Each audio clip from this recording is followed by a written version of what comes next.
introduction.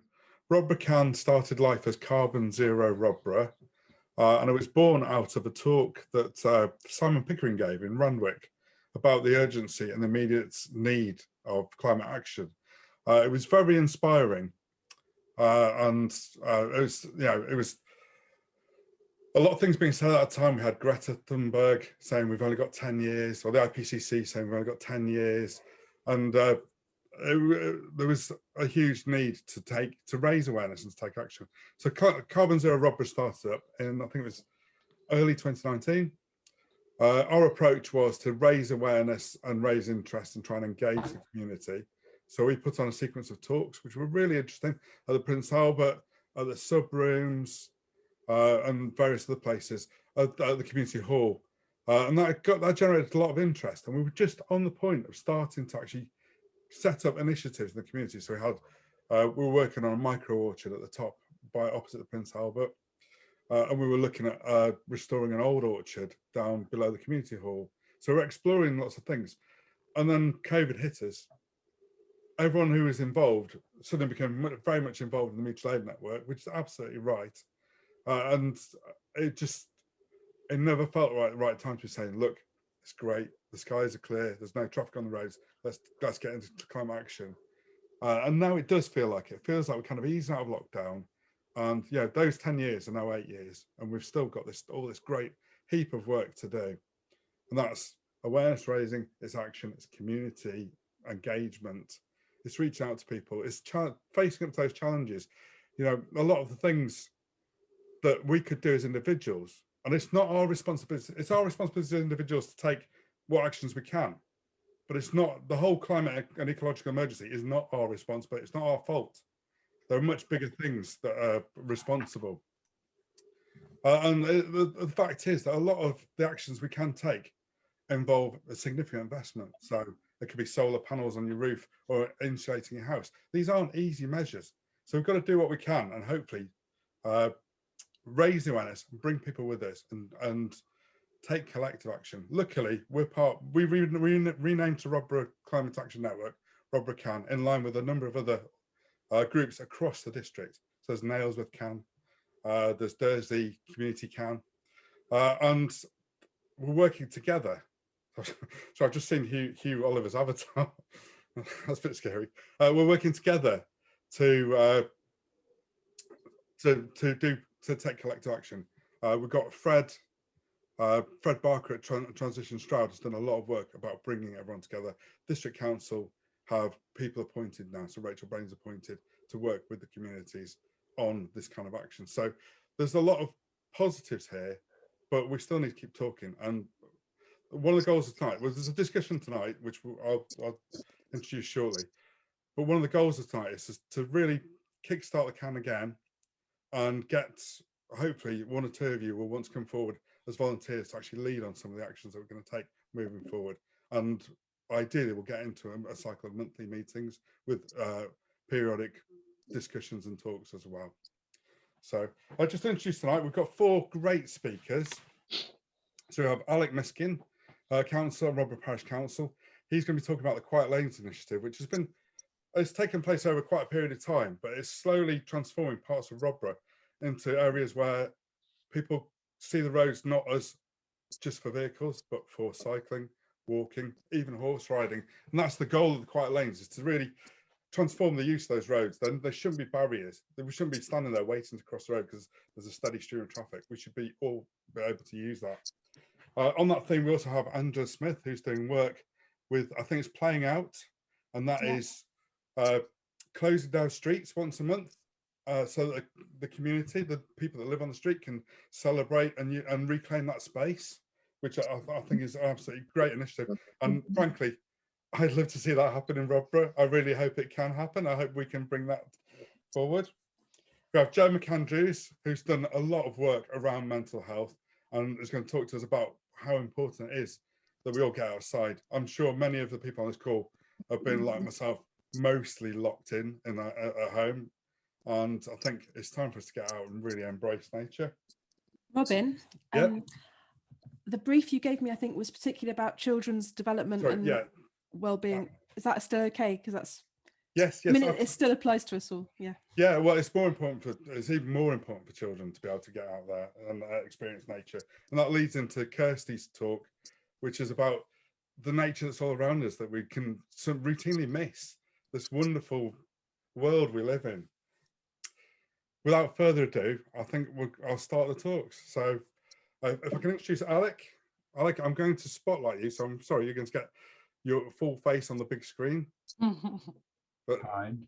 And can you tell us everything you know about the quiet lanes in Rodborough in between 7 and 10 minutes? I mean, I think probably a lot of you already know about the quiet lanes. They've been around for 11 years. There's 3 of them, but they sort of almost link into each other.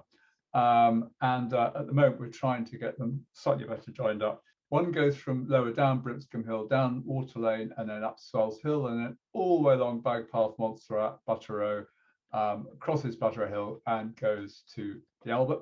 The next one goes from the Butts along Top Road, all the way wobbling along to Bear Hill. And then the last one is also on Brimscombe Hill, but higher up, starting at Burley.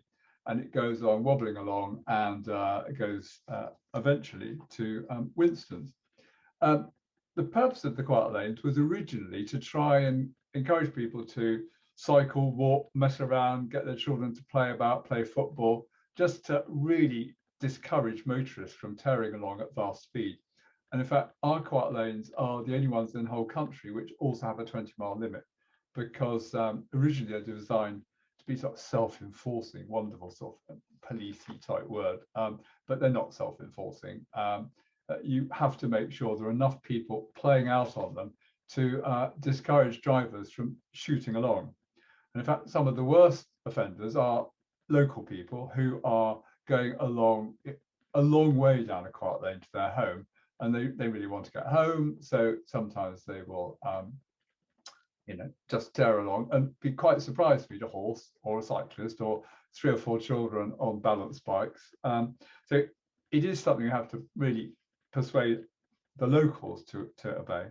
And when we set them up, there was me and another local person, Michael Weaver, who set up. I didn't even know there was a parish council, but I got involved with putting the Pelican Crossing down by Waitrose, because when they built the bypass, they forgot about the Pelican Crossing, so no one could get across the bypass. So having eventually succeeded in that, I thought, well, right, let's tackle something else. And me and Michael wanted to get a 20 limit and to have quiet lane status. Rodborough Parish Council eventually cottoned on to what we were doing. And the 2 of us acted as a team. I was Mr. Extremely Unpleasant, and Michael was Mr. Quiet and Reasonable. And between us, we managed to badger or persuade the county councillors, the parish council, to accept what we did. But it was difficult because national legislation at the time relied on the Transport Act 2000, which said you can't have 20-mile limits in sort of rural areas. But we did eventually persuade them that you could. And in fact, this was one of the reasons they put together the 2013 setting local speed limit guidance, because they realized that there was this demand for lower speed limits, even outside towns. So I've said they're self-enforcing. I mean, motorists, have as much right, unfortunately, to be on the lanes as everybody else. And one question we all have to ask now is, some of you are aware that there was some new consultation on the highway code that closed in October. And among the various things that were set out in this consultation was whether there should be a hierarchy of users.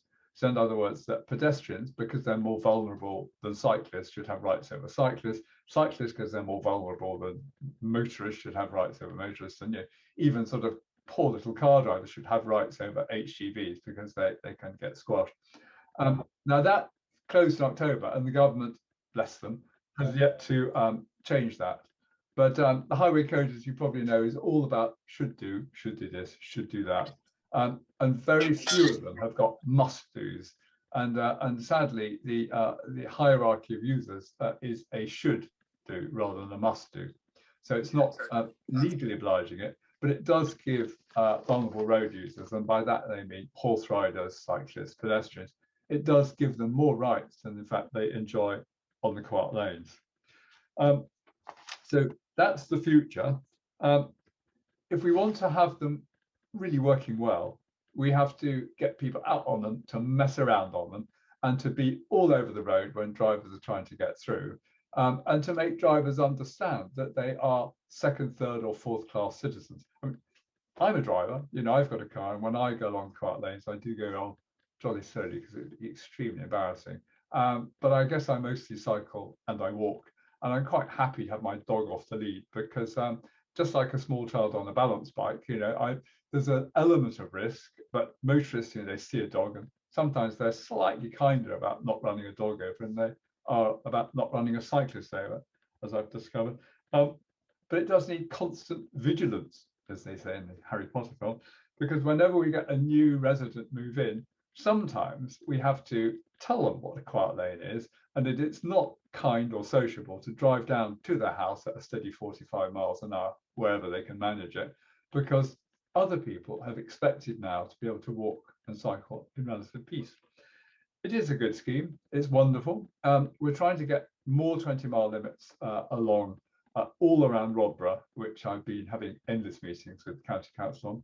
We had a interesting meeting on Tuesday. I just briefly digress, because I'd arranged that they would all turn up on bicycles. So the two the TRO manager, traffic regulation order manager, and her manager, and our highways manager would all appear on bicycles. They agreed to it. I said, bring helmets. They agreed to it. When it came down to it, two of them came in a car, separate cars, obviously, because their bicycles, either one didn't have one was being repaired. And our highways manager got his bicycle out and it had two completely flat tires on two completely perished tires. So they went round in cars, and of course they got duly stuck. They got wonderfully wedged on Tabernacle Walk as another car came, and they had to back up about a quarter of a mile. Whether that has encouraged them to think this road is suitable for 20 limit or not, we have yet to see. But we will see more in May after the elections when they hopefully come back. So that's quite late. If anyone's got any questions, are we having them at the end or now or whenever?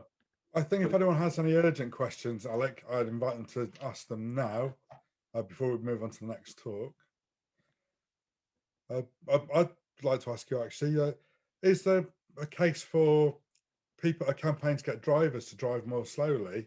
Because I presume if a driver's driving slower, cars behind them can't drive quickly. And if that driver is well on board with the 20-mile-an-hour thing, that might help. Well, it helps everywhere. You know, the 20-mile limits or 30-mile limits or even the 40-mile limits as we have around Rodborough are not terribly well observed. And, you know, we like all motorists to go slower. I mean, indeed, if someone is actually driving below 30 miles an hour, they're not a huge challenge. But someone's going below 20 miles an hour, they're actually, you know, really quite okay in terms of being able to slow and stop and let pedestrians go past. But motorists are an odd breed. As soon as we get into our cars, it's like being in your living room. You're in a tank. And if you can hit a tree, hit a pedestrian, hit a cow, you know, you're going to come off far, far better. And you'll probably step out of your car. The problem is that vulnerable road users like cyclists and pedestrians, you know, are just as vulnerable as they were 100 years ago. Unfortunately, cars are so much safer. I think Karen's got something she wants to ask. And I can ask if you can put your hand up if you want to ask a question, or write in the chat and I'll bring you in. Alick, I think the first quiet lane was actually when I was chair of the parish council, and I can remember there being quite a public uproar. I don't know if you remember, there was a bizarre situation where when they were putting the signs up, somebody was going along behind and pulling them up. And people felt really strongly about it in a way that I really wasn't expecting. I think what you're describing now is people are more accepting of the quiet lanes. Is that true, or is there still some concern locally about them? They are more accepting. They've been in 11 years, and a lot of the residents still are where they were 11 years ago and have just got used to it. But we do have problems when new residents move in, particularly a long way down the quiet lane, and they're coming back late at night or, you know, late in the afternoon, and they want to get home, and they just don't want to be bothered with waiting for a cyclist to go past. Or it is difficult. You know, I've actually resorted to putting notes on cars of new residents that have run me down saying, look, you have moved here, it's your choice, it's a lovely area, and it is on a quiet lane with a 20 limit, so please don't drive at 40 miles an hour. People were very concerned about the signage, additional signage as well at that time, which was why this person was going behind the county council truck and taking the signs up. That was quite an issue for a number of people because they thought we got enough traffic, enough signs on the lanes anyway. I felt very much position neutral, but is that still an issue? It's much less of an issue. I mean, I have to say, as I said, I didn't even know there was a parish council, and it took a while to get the parish council on board. But they did. They came in, and actually, it was one of the county councillors. I think he was county councillor for Minch, Chas Fellows, who had quite a hold for some reason over highways, and said, "Look, the residents want it. It's perfectly reasonable. Let's go with it." And it was Stan Robinson. Stan Robinson as well. Stan Waddington. Yeah. There were one or two county councillors who came on board and persuaded highways, but it felt a lonely fight before because we had no one with us. But I think people now rather value having it, and the houses on the lane probably more valuable as a result. Right, that's good to hear. Thanks. We bring in Kay. Sorry, on mute, Kay. All I was going to say is that if there's a problem with new residents, it would be quite a good idea to do it as gently to start with, and do some sort of introduction pack to them and talk to them nicely about it before getting, because if people don't realise, what it means and everything, I mean, I don't know, does the parish council do a welcome to the parish pack, and do they have parish councillors or people going around talking to new residents, so that they can be aware of all the little quirks and things about Rodborough? We don't do that, but that's a wonderful suggestion. I think it'd be a great way, because a lot of people don't even know, as Alex said, people are very unaware what the parish council does or what it's for. So that's a really good suggestion. I think it's done in other places, and I think it works really, really well. So I would say, before you start blaming people and going hard in on them, do the gentle first. No, that is probably there are 20-mile speed limits which are quite apparent, and there are the signs saying quiet lane. But some people feel they've got a right to the road because they've got a car. But I think a pack would be useful. We have got still some quiet lane leaflets. So perhaps, but also we have got the common, unfortunately. So that's often the first thing that people get that makes them realise they live in Rodborough. A pack, good idea. A pack with a commoner in it would be really good. Yeah. We'll put it to a councillor, Robin. All right. Yeah. Liz has made quite a good point that some people just see Quiet Lane and think it's the name of a road, because we do have some peculiar road names around here. Yeah, Private Lane, Dusty Lane. Yeah. Okay, I think I'm going to move us on now to Joe's talk, if that's okay with everyone. Do you want to come in, Joe? Thank you.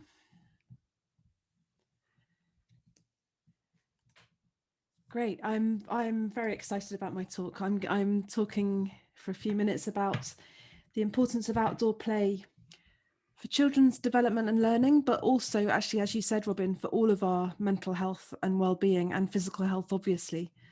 But I'm going to focus particularly on children, and ask that you know when I say that I mean also the children inside of us, because we are all carrying around the children that we once were, at every age we once were. It's no wonder we feel so heavy sometimes. So we have the same needs. So I want to make a couple of very big points, and then a few detailed points, and I want to show you a video. So the very big picture is about human evolution. Just Homo sapiens evolved on Earth around 200,000 years ago. And we evolved in our environment of the Earth, our planet that we live on, whichever bit of that our ancestors were on. And Homo sapiens evolved as a intricately connected, tribal, earth-based hunter-gatherer gang. We grew up to be in relationship with each other and with the earth equally, strongly. And I want to make the point that it's only in the last few hundred years in the system that we could call Western industrialized capitalism, for example, where we've got land ownership and profit, that's resulted in the fact that it is now much more profitable to have land as a car park than a play area or nature. And the land that we have has now got massive monetary value, and therefore, and children aren't monetary productive things, so they get really low priority in terms of access to nature. Here in Rodborough, we're so lucky, aren't we, having the common. Oh my God, it's such a privilege and a delight. And even so, it can be hard to get out of the door and hard to get our children out of the door, especially when they're on screens or at school. So the words development and learning about children, I was thinking that really what we're talking about is humanity. How do children become fully human? And my belief is that in the systems that we are operating in, what we're looking at is humans in captivity. We're looking at children growing up far away from our evolved natural needs. And I'll give you one tiny example of that in terms of why we need nature, is that we have this very complex system in our bodies called our vestibular system, which is all about our balance and coordination. And when we run or walk on the earth amongst tree roots and rocks and stones, we have very unlevel surface to walk on, which means that we get this very sophisticated ability to see our environment, to sense ourselves in it. It's called proprioception, our awareness of where we are in the world, and we develop strong abilities to balance and be flexible. Many children only ever walk on completely flat ground, on streets or in schools or in school playing grounds or in playing grounds in parks that are just designed for safety, and places where there's a risk of tripping over become sort of risk assessed out of school trips and things. That's one example of how a deep human need is being eroded if we're not careful, let alone all the rest of it. I'd like to if you're interested in this is a beautiful book, A Sense of Place by Annie Davey. It's full of ideas and research about children's need of the outdoors. But she quotes Joanna Macy, who's one of my favourites. And I just wanted to read you this quote because it's more inspiring than just details of our vestibular system. To be alive in this beautiful, self-organising universe, to participate in the dance of life with senses to perceive it, lungs that breathe it, organs that draw nourishment from it, is a wonder beyond words. And I just want to convey the sort of both the joy and the ordinariness of we are animals that evolved to be in nature. And sometimes when we talk about outdoor play, we think of it as some sort of add-on thing. One of my big sadnesses is the way that forest school is sometimes done within schools, where the children spend half their time lining up to put their waterproofs on and then have to march in single file, then have to do a particular activity. Outdoor play needs to be unstructured, free. Actually, I'm going to illustrate it to you. So I'm going to show you a video of a bunch of 3 and 4 year olds playing outside. Now, it was a cold day, so they're all quite well wrapped up. You know, you could think, oh, it'd be great if they had bare feet and a bit more freedom, but it's a cold day and they're wrapped up. So, and what I'd like to do, I'm sharing my screen. So, hang on. Just check that works. You might want to adjust things on your screen. If you want to move the bar between the people and my screen, you can see more people, or you can see it's slightly pixelated because it's a fairly old video. Can I just check that people can see it? Yes, it's clear. I've done something so I can't. Oh yeah, here it is. So what I'm oops. what I'm going to do is show you the video, and I'm going to sort of interrupt it, because what I wanted to do is just, there's about 1,000 things happening here in terms of children's development and learning. It's sort of a mixture of all the different things that are needed that you might not spot immediately. So I just want to use it as an illustration of various things going on. So let's watch a bit first.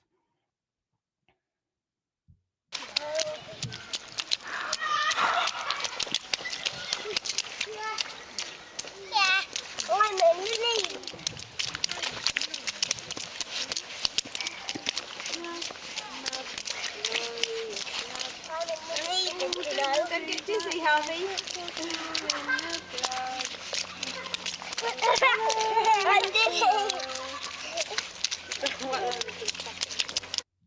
Okay, so a little bit of commentary so far.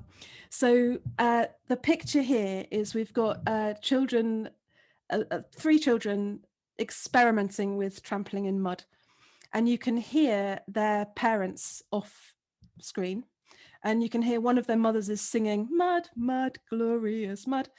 So what's going on there is these children have got this, they're connected to parents who aren't interfering. And that song that's going on in the background with the tone of voice will be giving these children the message that you're safe. So they're free to play. This is very different from sort of sending your child out onto the common. Not that you do that at 3, but you know, them playing by themselves or putting them in the garden while you're busy. They've got a parent nearby who's giving a little bit of a soundtrack, singing, adding to some feeling of safety and connection.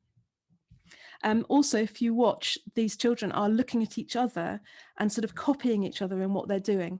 So there's a sort of tribal play going on, and they're also they're practicing motor coordination, practicing being dizzy, experimenting with the feel of the mud under their feet, a slippery surface. So they're balancing. What else? There's a sort of a focus on this bit of earth and the experience of wetness and the sound of all that sploshing. That's just some of what's going on. Let's watch a bit more.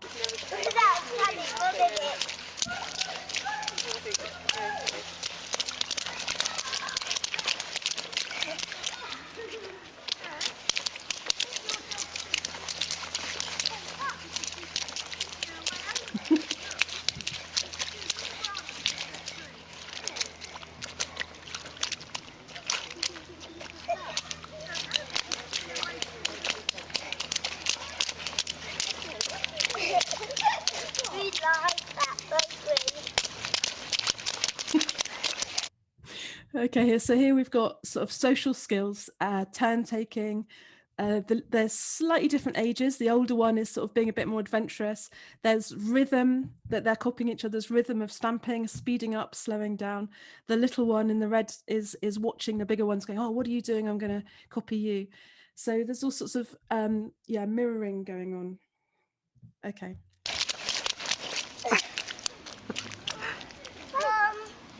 Mummy. Okay, so here's a problem. Something's gone wrong. This boy, Harvey, he span around too quickly. His exuberance got the better of him and he fell over, and now his hands are all muddy. So the first thing he does is call to his mum. And if you look at the other children, suddenly everybody stops and there's a moment of all looking towards the parents. And then, so what they're doing is going, "Oh my God, are we still safe? Is it all gone mad? Is it all gone wrong? What's happening?" And you'll see what happens is that the mothers are calm and everybody relaxes. So look out for that. What happened there? I don't know. I'm just going to play that a bit again because that was quite a big thing. The break when something seemed to be wrong. Hey. What happened there? See them all looking at the parents. I don't know. Is that muddy? What muddy? Mud. My mum has seen it. So, What in the grass then? Let me yeah, find some dry grass. Okay, so that mum is rather than jumping in going, oh no, quick, let's clean you up, she's suggesting a natural way of getting mud off your hands. You just wipe it on the grass, and that becomes the new game. Everyone's wiping their hands on the Mummy, grass. they're not, it's just scraping, not coming off. Come on then, come on now, rinse them. Muddy. Muddy. Muddy. So the new game is let's get our hands muddy and copy the first one. So what was a problem has become the really interesting thing to explore, and let's go and show our mums our muddy hands. Muddy. Saskia, you muddy? Muddy. Muddy. So that last bit was a mum being a bit too intrusive, and that was me. That's my daughter in the red jumper 12 years ago or so. And she was, I don't know if you noticed that bit, she showed me her hands, and as soon as I'd seen them, that was enough of a connection, and she ran off in a different direction, exploring her next thing. So what's happening there? Like I said, it's about 1,000 things. And the way our, our brain, actually, I'm going to stop it so I can see you all again. Hang on. Oh, there you are. That's nice. Yeah, our bodies, brains, nervous systems, our physical development, our emotional, social, environmental, our cognitive thinking development, and our spiritual development, they're all happening really fast in those early years. Between 0 and 3, very, very fast. We're getting, that's where we're forming our identity. But up to the age of 7, it's all still, we're learning. And one of the things we're learning is, who am I in this place? So when children play outdoors, it's not just fun and gorgeous, it's their work. That's the work that children are doing to become fully human. And that's the work we need to be returning to. Because a big question that we're faced with now, all of us on this planet at this time, is, are we part of nature or are we separate from it? Our separation from it is what's caused us to be at this position facing climate destruction. When we remember that we're part of nature, then we have the capacity to step in and act. And that belonging, that identity starts very young. So if you get a chance to go and play outside in the mud, or climb trees, or throw leaves in the air, or smell daffodils, go for it. And if you have any chance to do that with children, support them in doing that as well. Okay, that's the end of my bit. Thank you. Thanks, Jo. Does anyone have any questions for Jo? That was a great talk, by the way. Really. Thank you. I'm afraid I didn't look at the time, so I don't know if I've gone madly over. Don't worry about it. Angela's got a question for you, I think. Hi, Angela. Angela, there we go. Hello, hi. That was so beautiful. Thank you for sharing all of that with us. I wanted to ask for the name of that book. It passed too quickly for me. Sense of Place. And who's it by? It's by Annie Davey, D-A-V-Y. Lovely. Oh yeah, that was really I'll just show you how beautifully it's designed. It's got like loads of activities and pictures and research. It's a beautiful book. Fantastic. Thank you very much. That was really, you spoke really beautifully about that. I enjoyed that very much. Thank you.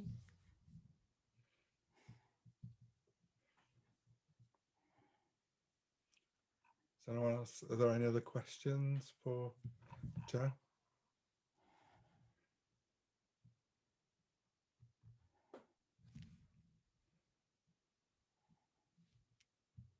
Okay. I think everyone's just dreaming about rushing onto the common as soon as possible. Yeah, I've just got a question. Okay. I'm just wondering what's your sort of recommendations and thoughts that we should be doing within the network and the parish to instill opportunities for people to, for people and children and older people to play outside. What else can we do? Do you know what? I tell you one thing. I don't know how this would work, but I think we need more adults focusing play. So my brother came to stay. We went up to the park at the top of King's Court Lane, the bottom of Bowl Hill. Sort of, there's a little play area, and we went. So my brother and our children, and we took a ball with us. And suddenly, you know, within 10 minutes, like 15 local children were all playing this brilliant game with the ball, because my brother was holding it and organising it and just being. We just got playing, and kids would come along and say, "Oh, can we play?" And he'd say, "Yeah, come and play." And I realised, you know, that's what we need, because parents are on the whole exhausted. You have to do everything, and then you have to go and play. Like, and actually, because of our own upbringing and because of the lack of support around, it's actually quite hard for many adults to play. So the ones who can, I don't know, I think we should recruit play wardens, I mean, wardens is not the right word, play champions. They actually have play ranges, don't they, in Gloucester, I think, in the park in Gloucester, in the summer holidays. And it is about teaching children how to play and use the space, I suppose. I don't know who organises that, but I do know that it has been done, and I know people who've been play rangers supporting play within the group. So yeah, and I expect there's lots of other ideas that I aren't springing to mind, but I think a key thing is the need for it to be unstructured and exploratory as well. Deschooling things, you know, providing that space where we go away from learning. It's all about learning.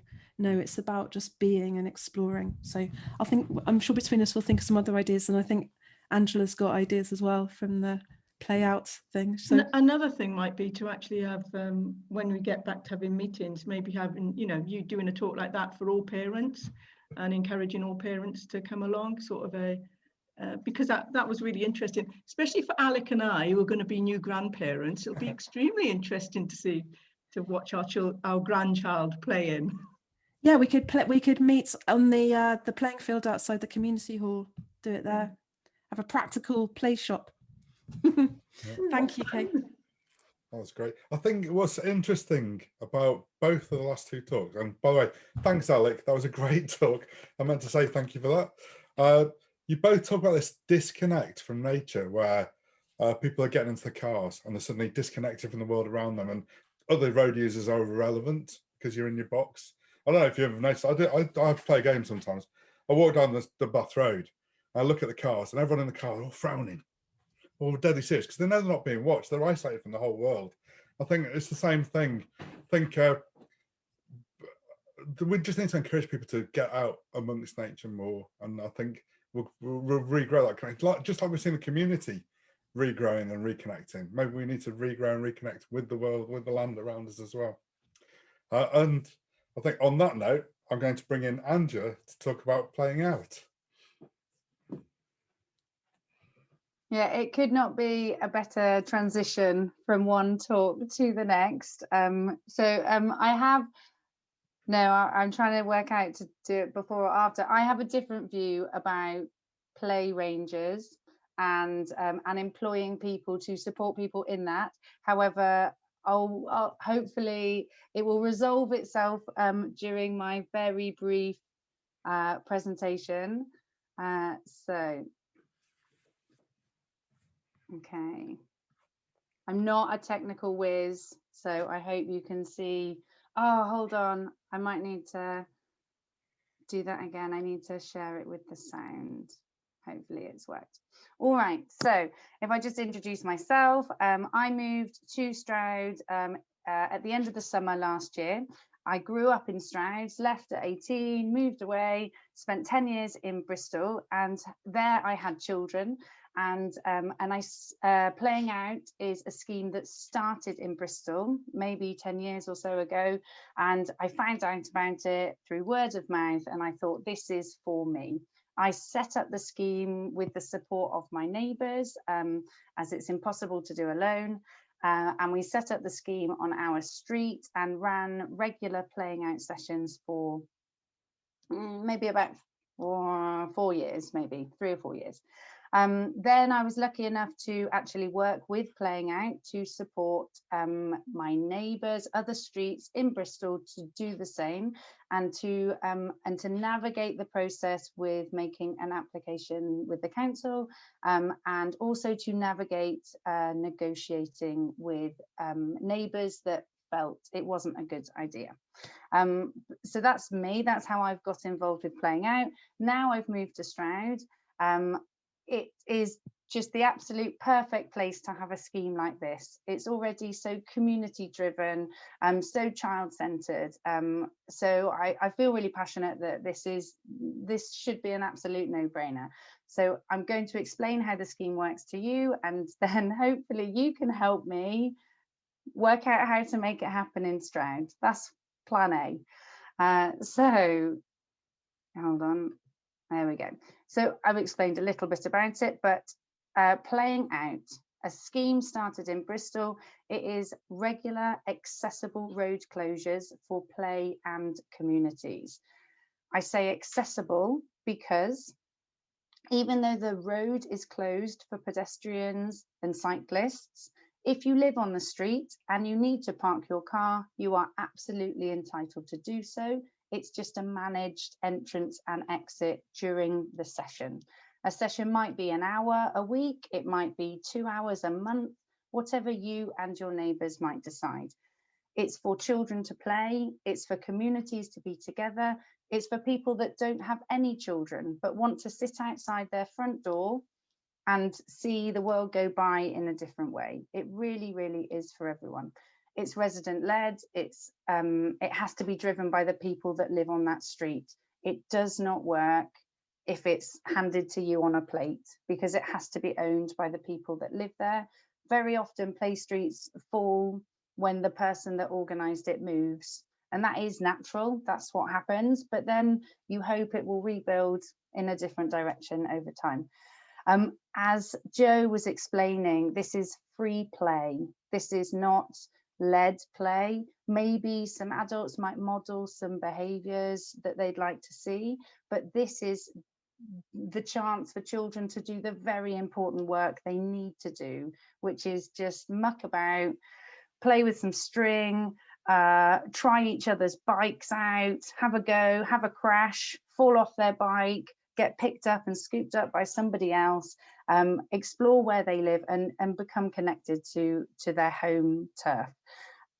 I could talk for 20 minutes, hours, weeks about the benefits, but in terms of health, there's been several reports done demonstrating that the rigorous exercise that's needed to keep us healthy that happens on a play street is more than a child will get at the local park. It's more than a child will get in a playground in a 20-minute break time that they're entitled to during the day.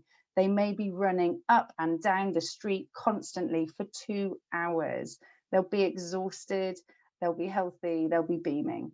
The learning benefits, I won't repeat what Joe said, but it's phenomenal. The learning that they do about their self, their neighbours, where they live, interacting with other kids is huge, and it will not happen under supervision, because they're learning resilience and they're learning their identity, and you can't teach this stuff. They need to discover, they need to make their mistakes. Traffic benefits. The scheme is to demonstrate that we have permission to be in these streets.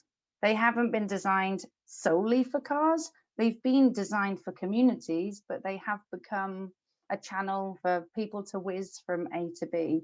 However, closing your street formally isn't a long-term solution by any means. However, it is a vehicle. No, I need to choose a better word. It is a pathway to achieve the communities we want to live in, which is where we can coexist with all our methods of transport, whether it's scooting, walking, balance bike, HGV, whatever we need, but we need to demonstrate that we have as many rights as the car users. And the dream for me is that a car will turn a corner anticipating that there will be a toddler in front of them, so that they they turn that corner knowing that, oh, well, people live here, therefore people might be playing, and then they drive according to that. Community benefits, whether you have kids or not, getting to know your neighbours is a wonderful thing. However, lots of people don't want that. They might choose to stay indoors, and that is okay. You can't force people to come out, but over time, they might become more familiar with the idea that it doesn't mean you're welcoming 100 people into your house, into your life, but actually it can be quite nice to share something from time to time. The road closure has to be subsidised or administered in some way by the council. And this is the hurdle that for it to be possible in Stroud, we need to overcome. And this is where I'm seeking your advice, really. I've got a 1-minute video, and then I'll ask you directly for help. Okay? Feel like a constant battle.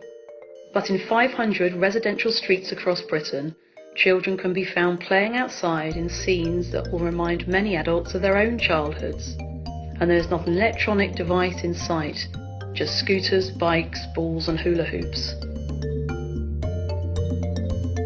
The first street play scheme was launched by 2 parents in Bristol 8 years ago. Now the idea has spread all over the UK, with growing numbers of councils keen to encourage children to play outdoors freely and safely. The positive effects on children's health are indisputable. A new report for Play England by the University of Bristol shows that children are up to 5 times more active in a street play session than they would be on a normal day after school. But the benefits extend far beyond that. Street play brings together communities. People say their street has become a happier, more sociable place to live, and older residents feel less lonely. There is a certain nostalgia about playing out in the street, but as the growing band of playing out schemes shows, this is far from a thing of the past.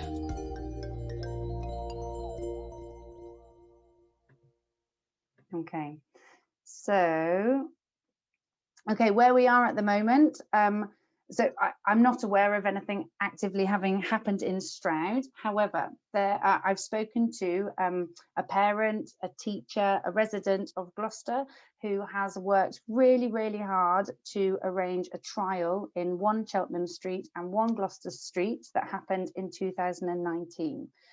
She, through her local MP, she got the county council interested.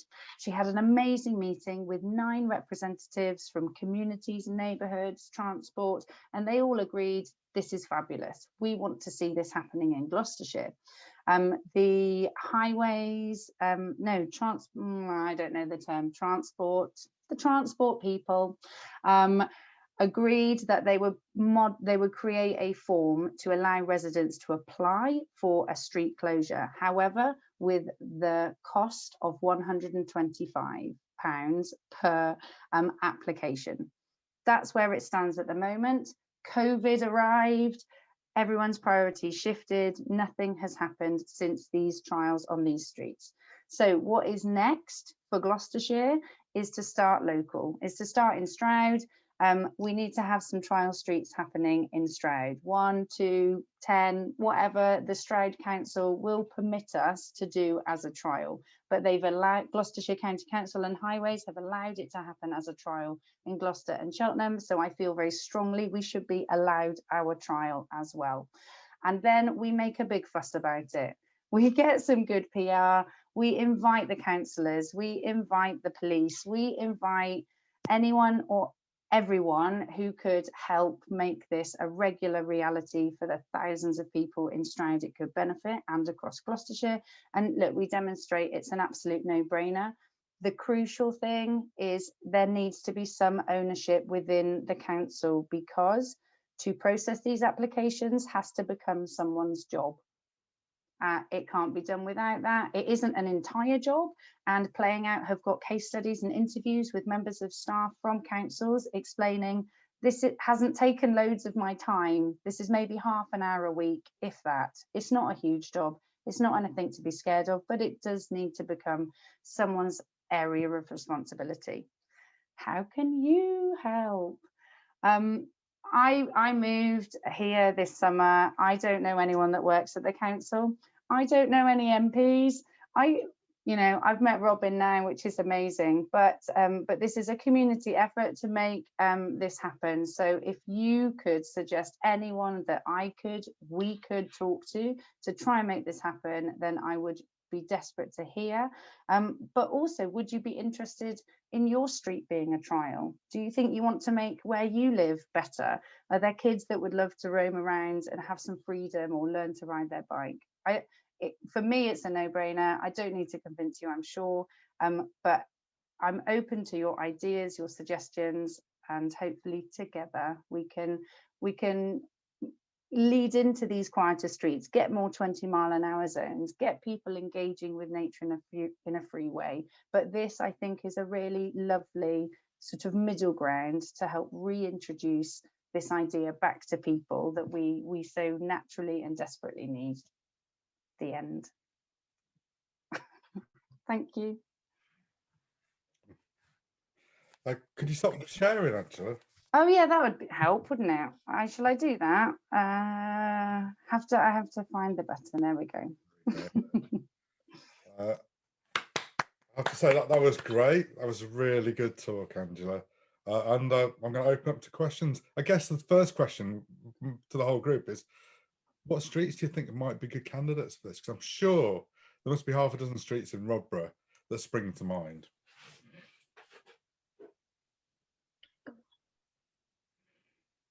It just needs to come from the people that live on the street. Like, it's a really, and it will happen through word of mouth. And I could put something in the newsletter.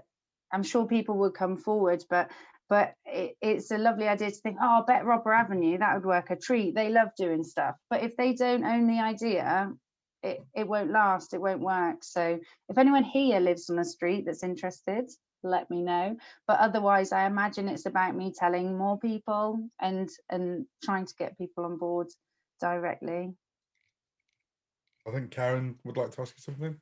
Yeah, I put a note in saying that Spillman's Road years ago did something similar, but again, it's like you're saying about the age profile of the children that are there now, and it may be that that's different. But I don't know if anybody's a part of the call that lives in Spillman's Road, but that's particularly good because it's a cul-de-sac. My guess in Rodborough, there's a bit of an issue because we've got lots of through roads. So as much as people might like to do one on Rodborough Hill, I don't think it would ever really work, or Walkley Hill. So there must be certain parameters. Are there like a cul-de-sac or not a through road where this works? In Bristol, the only parameters were it couldn't be a bus route that needed to be diverted. So it did happen on some larger roads, as long as traffic can continue to get where they need to. So, for example, if you closed Rodborough Hill, if people need access to get to their house, they have to be entitled to pass, and that could be quite annoying because you've got loads of side roads. So perhaps that could be a bit busy, but you can do a section of a road. You could do in between turnings. So actually, the only people that need to pass through would be the people that directly live in that section. Otherwise, they can get to their destination by going round the corner and going up Walkley Hill instead. There's a bus route on Rodborough Hill as well. Yeah, of course, of course. And Walkley Hill. But that would be really interesting to know the parameters. I've also put the name of the person to contact at Amstrad District Council on the chat, who is absolutely the most proactive person I've ever worked with. So don't have a word with them. If it's not her, it'll be somebody else. She'll tell you who. She's absolutely lovely, isn't she, Emma Keaton-Clark? I think she lives in Rodborough, doesn't she? Not sure. It's Rodborough now. Yeah, she does. But she will at least signpost you if she can't help you. Fantastic. That's what I need. Helen. Hello, I've got some questions for Angela, who I may have bumped into at the playground with my children and then become friends with. Yay! So the £125 per application, is that per year? And how many roads would that cover? I mean, could we have several under one application in Rodborough? So at the moment, it's £125 per application. South Gloucestershire Council have interpreted this in a way so that they can affordably subsidise it.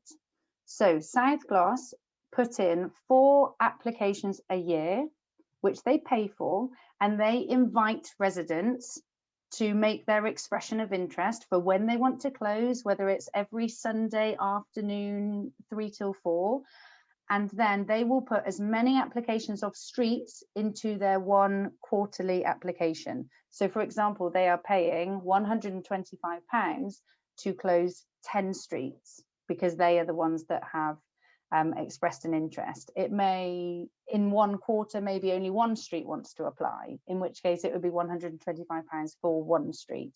But that's how South Gloss have interpreted those parameters, but that it would be for Stroud Council, Gloucestershire County Council, and Transport to work out how it would be interpreted in our county. Thank you. And I've already said that Eros and Erin around the corner are very interested. Okay, my first customer. But that's lovely. And so I didn't want to mention them because I don't think they're on this call, but that's so lovely just from a couple of small conversations in the park that some people are interested. And I know that they naturally play out a lot on their street anyway, and that's probably what you're looking for, the people that already do it a little bit but actually would like to take it a bit further to sort of make their mark on their home territory. So myself and Helen have made a plan to try and talk with your neighbours from around the corner, so we'll hopefully that could be a possible trial street. Great. There's been a request, Angela, for you to put your contact details in the chat for other members of this group to get in touch with you. Of course, I will do that now. Okay, thank you. That was a really inspiring talk, and I'd love to see where this goes. What I can say is there are a number of people on this call who are well connected and can probably put you in touch with the right people to talk to. Great. So, fingers crossed. Okay, thank you so much. Right, I'm going to bring in our last talk, which is Kirsty Hartsiotis. And well, take it away, Kirsty. Thank you, Robin. My one is a rather more personal one, and it's going to end with a lot of attractive plants for us to have a look at. So without further ado, I'm going to share my screen, right one, and share it. So we're going to be looking at feral flowers, which is what I've named what I've been doing since Robin saw me in Stroud Imagines quite a few months ago now, which is looking for flowers which might be wild or they might be garden escapes in the built environment of Stroud. I live right in the middle of Stroud. I live close to the police station, and I was locked down quite a long way away from Stroud the first time round in Suffolk. So I was away from home for 3 months, and I spent my time walking around the lanes there and looking at plants and recording them, making a database, in fact, of plants that I'd seen in the countryside and on the rural lanes where I was staying at the time. When I came back, I was actually quite nervous because I thought to myself, oh goodness, I'm going to be right in the middle of town and there aren't any plants, are there?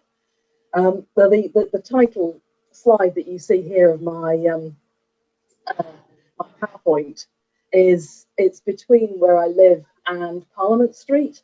There's a little snicket that runs up, which I never used to go up because I thought it was far too steep and I'd never walk up it before COVID. And this is it a few days ago with all the celandines out and the actually Spanish bluebells about to come out. So what I'm not going to be talking about is this. I'm not going to be talking about places like Rodborough Common, as you see here. I've been going to them, just as I imagine most people have in the Stroud area, going to the kind of more wide open spaces to experience nature and to get away from people. But that's not what I'm going to be talking about. I'm going to be talking about this kind of thing.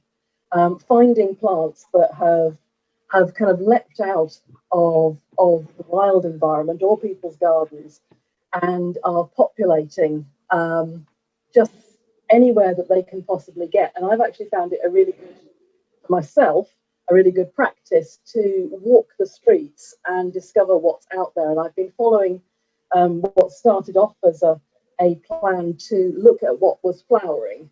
So followed to try and make a note of it. I made a database. I'm a museum curator in my other life, and I do like an inventory.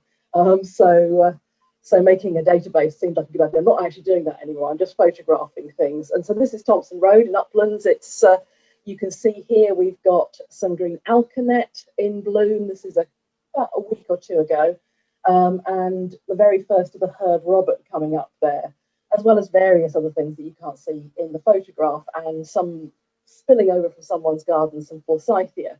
But I love the fact that here, just where there's a road sign where you might expect it to be neat and tidy, in fact, you have got quite abundant nature, almost taking over. As I say, I was quite worried when I came back, and this is not a very inspiring photograph, but my first walk I took when I arrived back home in Stroud, in where I live, I found in just my street, I found 19 flowering species. That walk that I did, I took myself out to the Horns, I found 90 species flowering. That was in early July last year. And that was, hopefully the very last bit was going up to the Horns, which was more in what you would call countryside on footpaths. So there's a little spurge here, there's some ivy-leaved toadflax, there's the leaves of a sow thistle. In this tiny little scrap between some concrete blocks, there's tons of stuff. I mean, some things I was really surprised by. So this again, very early July, they're going over a bit, but they're pyramidal orchids. Are they on the common? No. Are they in a field? Nope. Are they in the cemetery? I saw loads of them in Stroud Cemetery. Nope. These were blooming outside the police station on that little scrap of ground that's between the police station and the car park. It was absolutely abundant with these pyramidal orchids. So that's orchids right blooming in the middle of Stroud. And I was actually quite astonished by that and the tenacity of the plants. Now we think about wildflowers as really starting to disappear from the countryside, and it's true. You walk through Layfield and it is completely monoculture. You are seeing essentially a one species desert, and yet on our town streets there's a surprising amount going on. I mean, this poppy here, it's not a wildflower, but it's come from someone's garden, has grown up out of an abandoned a bag of concrete, which unfortunately has been left by the side of the road. It's not attractive, it's still there. I've been watching it to see what's going to come up, but nonetheless, out of this bag of concrete, something beautiful has arisen. And useful as well. These are both ragwort, which obviously in a pasture environment is not a good idea.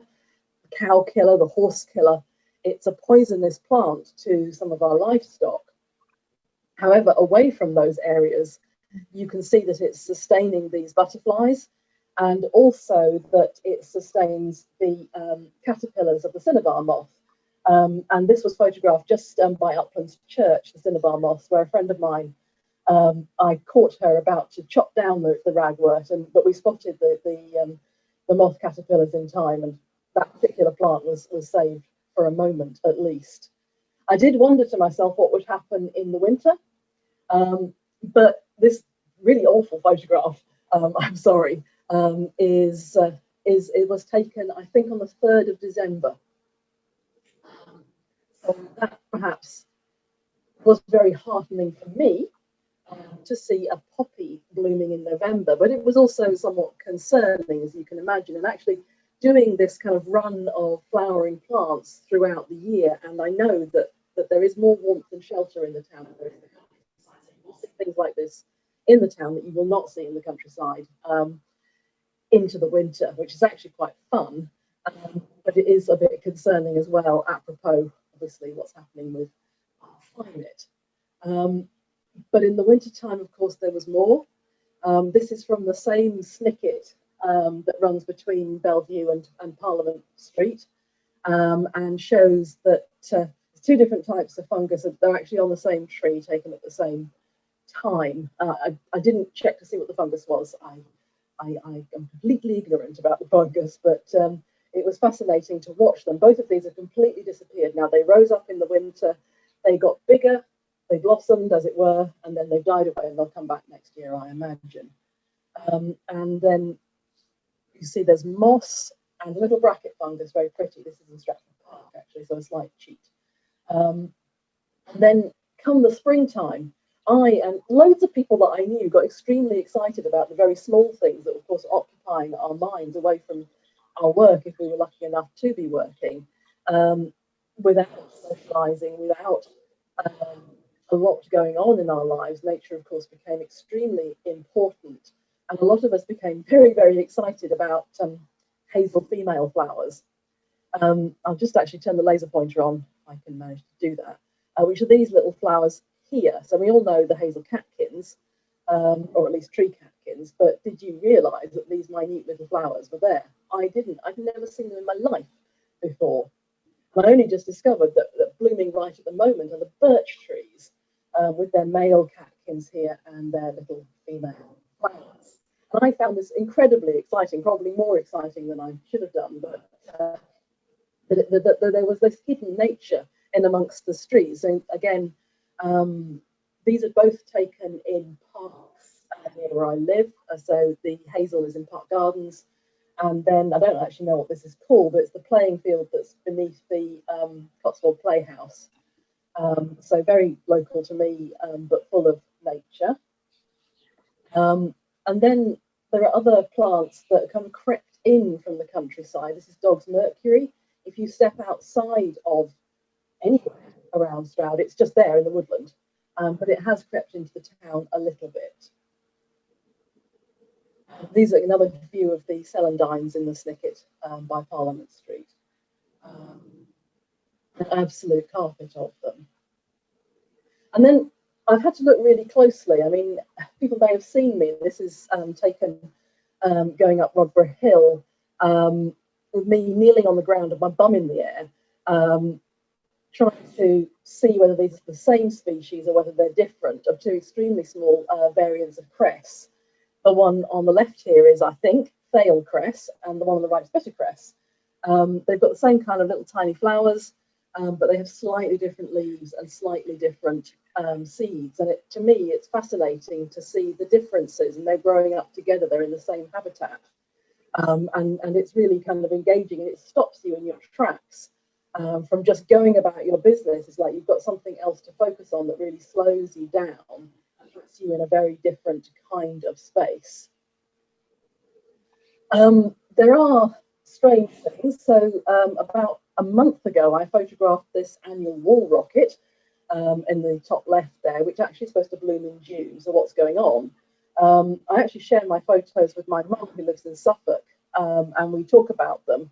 And she reckoned that actually it'll probably bloom very early because it has extremely scant resources in the bricks, and so wanted to make use of what seemed like good weather at that particular time. And then we've got a little bit more of something you're more likely to see in the walls, which is ivy-leaved toadflax. It's everywhere, it's tiny little flowers.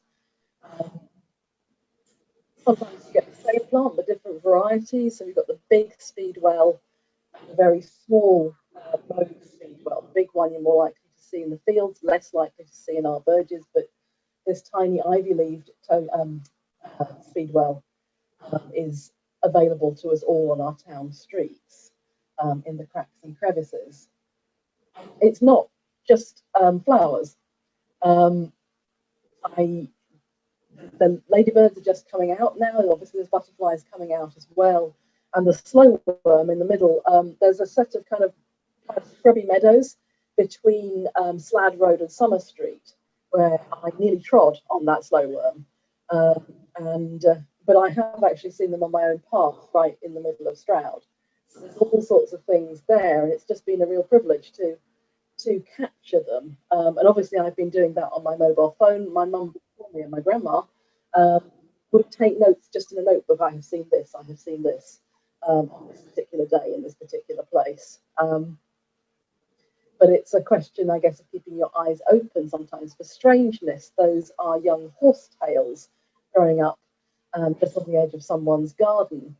And I haven't been afraid to not photograph the non-native plants as well. Why is there a yucca plant in the space as you come up the steps from Nelson Street into the car park?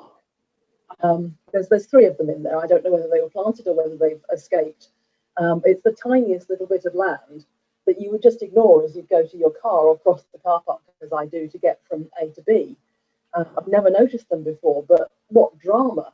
This is probably Yucca gloriosa, Adam's needle or Spanish dagger. A fantastic plant. It probably shouldn't be there, but I enjoy it being there. It's an opportunist. It's excitable. So it shows a real tenacity, which gives me a certain amount of hope that even this very built environment of a small town centre is actually full of nature. And so where will you go to discover, just even on your pavements, the nature that's out there waiting for you? Stop sharing now. That's my presentation. That's great, Kirsty. Unmute if you want to clap, guys. Hooray! Yeah, lovely. Really, really interesting. Thank and again, notice the world around you. You know, we walk past this stuff probably all the time. The amount that, particularly taking children to school, we're walking up these pathways, Gennells and Snickets, whatever you want to call them, and they're packed full of nature. But we're so busy trying to get to school or avoiding dog mess or whatever that we miss it all. No, So absolutely. I never noticed it before. I mean, we'd walk or we'd drive up to Rodborough, we'd go up to Shortwood, we'd go, you know, all sorts of different places around and about. But I never walked around Stroud before. But because I don't drive, I was very much limited to where I could walk to, and obviously could walk to Rodborough, and I did. But I had to get there, and so of course I was then noticing, and I don't think I can stop now. Don't stop. I'm not looking at the plants, but talk to me occasionally. It can get a bit excessive. Oh, sorry, I think Andrew would like to ask you something. Of course. Hello, that was lovely. I really enjoyed it very much. On a personal note, how do you choose to identify what you find? Like, do you carry a book with you? What do you do? Yeah, I have to confess, I resort to modern technology. I have a smartphone, and so initially when I was doing it in Suffolk, we went out with a notebook and we weren't taking many photographs, but then I started just taking photographs, and so then when I get back, I then identify them then, but I actually know quite a lot of them now, so yeah. I've been I say to myself, that's a so-and-so, that's a so-and-so, that's pale cress, that's bitter cress. And I often will be saying it out loud as I walk around as well. So if you see the mad woman with the long dark hair muttering, green alkanet, okay, me just trying to embed it into my memory. So I then just go back to just the flat books that I've got at home, because I like to be able to process it. And as I say, I've actually been using it for myself as a way of connecting with my mother on the other side of the country in Suffolk. So we sit there we share the photos on Google Photos because we can, and we look at them together and sometimes get the books out if there's something new that we don't know. Amazing. Kinds of plants in Suffolk and in Gloucestershire, and compare, what's out there. Suffolk is behind Gloucestershire by quite a long way. So we've got Herb Robert out. It's not nearly out in Suffolk. It's really, I find that quite interesting. I say I was making a database of everything, but I've gone back. I was furloughed, so I don't have time to do that now. But I've still got the record, and of course on the photographs it tells me what date I saw something first come into flower in what place. So I'm doing the same walks over and over again. Okay. Thank you. Great. I should say, if anyone's interested in doing something like this with their children, there is a project run by Stroud Valleys called Wild Classrooms, which sets children a task of identifying 5 species nearby, taking a photograph on a phone and then uploading the pictures every month. So that's something you can try and do. That's called Wild Classrooms. But there are apps as well, things like PlantSnap and stuff, but I've used PlantSnap, and I test PlantSnap with species that I know, and it's rarely right. Like, I feel like I've almost given up on it, and I just think I need to find a different way. Yeah, so it's a question of kind of hands and knees, and you know, you're going to have to look at the leaves and then look at it again and then look at it again, and then maybe in 5 years you'll have got it in your head. In it for the long haul. Okay. Yeah, but it feels very enriching to just, from out the corner of your eye, know what you're seeing as you walk along. It just opens up the world more.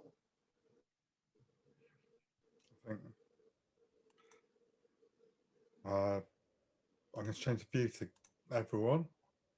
Okay. Thank you everyone for your talks. They're absolutely brilliant and really insightful, interesting. I've recorded the talks because I think these deserve a wider audience, especially across Rodborough, where these talks could lead to action. I'm going to round up this session, but I just want to talk to a couple of things. So Rodborough CAN, Rodborough Climate Action Network, this is the beginning of a sequence of meetings now. So hopefully every month we'll get together. Not every month will be as interesting as this. You know, some of it will be a bit more introspective, and occasionally we'll get talks on. But what we really want to do is start to work on action with the parish council, with the district council, to actually make our little part of the world a better place. What I'm looking for really is for people that might be interested in coming forward as volunteers to potentially lead on some of these actions, or to take ownership of a particular subject area. So that could be growing and allotments, gardening, garden sharing. It could be the play street stuff, although I'm hoping Angela would be quite a good person for that. It could be energy, or there was talk a few months ago about a community-wide solar streets initiative where entire streets might get their houses to get solar to get a better deal. So there's lots of different aspects. Developing nature areas. So if people are interested in doing a little bit more, or taking ownership of a particular subject area, or just developing their own knowledge, please come forward and let me know, because I can organise meetings, I can put on talks, but I'm quite limited in what else I can do, and there is so much work for us to do. Something I will mention is we've been invited by Nailsworth CAN to participate in a thing called the Retrofit Fair. They're taking over the subrooms on the 11th of September. They're going to have a massive event talking about all kinds of climate action activities, and they've invited us to occupy a stall within the George rooms, the subrooms, where we can talk about the work we're doing. So if anyone's interested in being involved in that, and that might be an exhibition stand, it might be talks, we might have a speaker talking about things you can do in your home to improve its energy efficiency, then again, come forward and we can do that as well.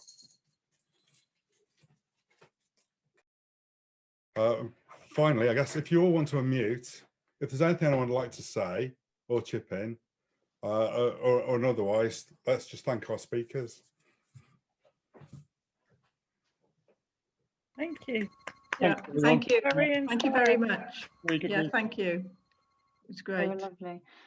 Can I just say, to follow on from something someone said earlier about new residents coming into Rodborough, I love the idea of having some sort of kind of reaching out to people. And in my neighbourhood in Belgium, where I lived previously to Stroud, they had a quarterly kind of come and find out everything you need to know meeting, and it was almost a social really, but it was just, have you moved to the area in the last few months?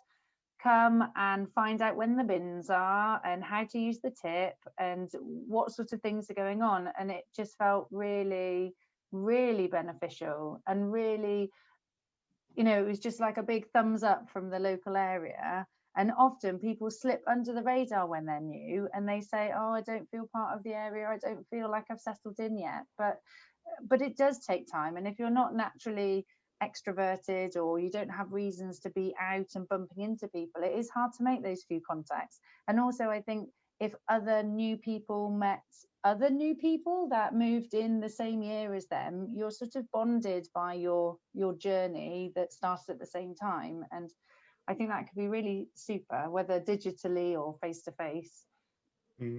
That's my thought. That's a great suggestion. And in fact, I know at least 2 households that moved to Rodborough, quite nearby, on the Bath Road even, during COVID, and haven't met anyone. They don't know anything about anything because they've been stuck in their houses as soon as they got here. So yeah, great, really welcome suggestions. All right, I think I'm going to draw everything to. Oh, sorry, Joe. Oh, I just wanted to add a little bit just after my talk, that question about how do we get more people playing. I hadn't thought about that enough, and I'm uncomfortable with leaving the idea of play wardens. It doesn't feel right at all. The point I wanted to make was adults have to lead the way and model and facilitate the spaces and keep the spaces safe. I think that's really what I wanted to say. So I didn't want to shut down many better ideas. Thanks, Joe. There's Hughes asked the question, Kirsty, whether you might be interested in doing a guided walk around our local flora. Yeah, that would be great. Absolutely. Yes. Yeah, that sounds like a great idea. I'd come to that as well. Good, great idea. Yeah, no, let's set that up. Let's get into May or June when there's a lot more going on the common as well as on the streets around. Maybe in the quiet lanes. I've been roving around them up in Rodborough, so yeah, absolutely. And maybe Joe can lead us in a little bit of play. Yeah, and that would support Alex, our campaign to make the quiet lanes more used. We could all just wander up there looking at plants and skipping. We could close the street down so we could do it, couldn't we? It's all coming together. Do everything. Yeah, and if anyone wants to either walk around or have a bike tour around all the quiet lanes and lots of other lanes that aren't quiet lanes at the moment, but which are eminently bikeable, more than happy to take, and we're allowed a group of up to 6 at the moment. So anyone get hold of me. I'll put my contact details on. But I've just been in, I'm still going to be on the parish council apparently, so as is Robin, as is Tom, well so as is Helen. So quite a few of us will be on the parish council. Thank you all. I'll put my name down, Alec. I read somewhere about someone doing chalk graffiti, drawing arrows, naming plants on the street. Has anyone heard of that? Yeah, I've seen it, I think. Not in person, but photographs of it. Yeah, no, it's really good.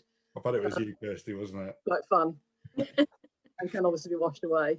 Yeah, that reminds me actually, there's something else I wanted to just bring attention to. The Mutual Aid Network have been working with a group called, I think they're called Areas of Loveliness. They've been putting planters out in parts of Rodborough to try and make Rodborough more enjoyable to visit. I was hoping to get one of them on to talk tonight, but they're not available today. But look out for those. You'll see them dotted about. I think there's a couple on Frome Park Road. There's one outside the church, and there's, I think, Rodborough Avenue, you're going to get one.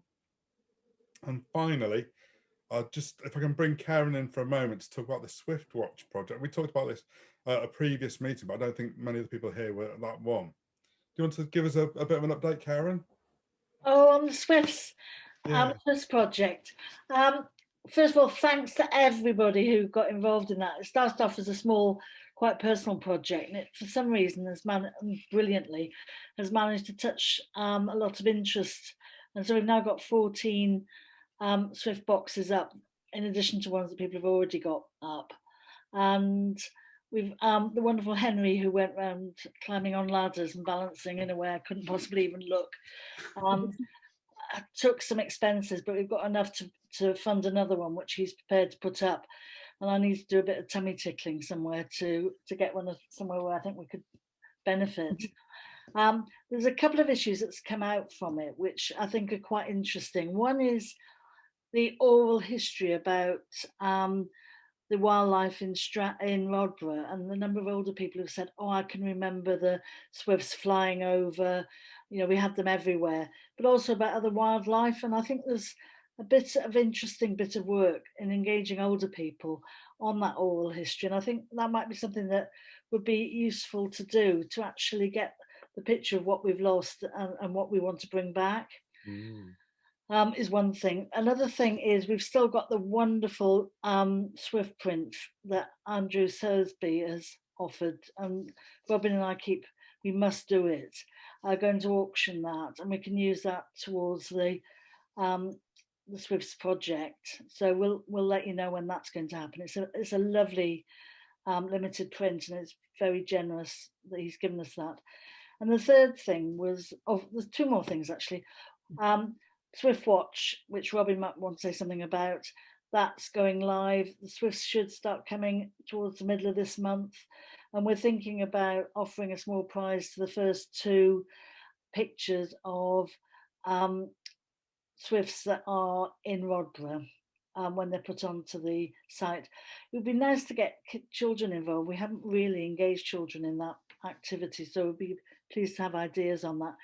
And the final thing was actually, we all need to go and celebrate. We all need to come together, and perhaps using some of that funding from the auction to have an event on the community, on the field by the community hall, just to sort of celebrate the Swifts going back, but us being able to go out. That's still work in progress. Robin, I don't know if you want, we haven't really done too much, but we were thinking about that in May or probably June, when we're actually allowed to get out and about. But really be pleased if there are people who have crafts or skills or able to do storytelling, so that we could make that into a nice community, and just use Swifts as a link, really, because we've been doing that this year, and I think they have become a bit synonymous with bringing back some hope. So using that as a bit of a theme. So really pleased for any offers of help or any ideas. If you see any Swifts, please put them on the Swift Watch. Thanks, Karen. I think Kay wants to ask something. Yeah, I just wanted to thank Karen and you, Robin, for letting us know about the Swift boxes and the place, getting the children involved. It would be really lovely to see a Swift box at Rodborough School. If we could do that. I don't know whether you were thinking about that, Karen, but it would, that maybe would help to get them involved as well. They could see them come in. And I know my Swift box, my sister lives in South Africa, and she says that hopefully her Swifts are going to come and nest in my box. She's giving them their address, your address, have they? I'll let you know if they arrive. Great. I think that's a lovely way to end this discussion. Thank you everyone for coming along. Thank you to all our brilliant speakers, very inspiring, all of you.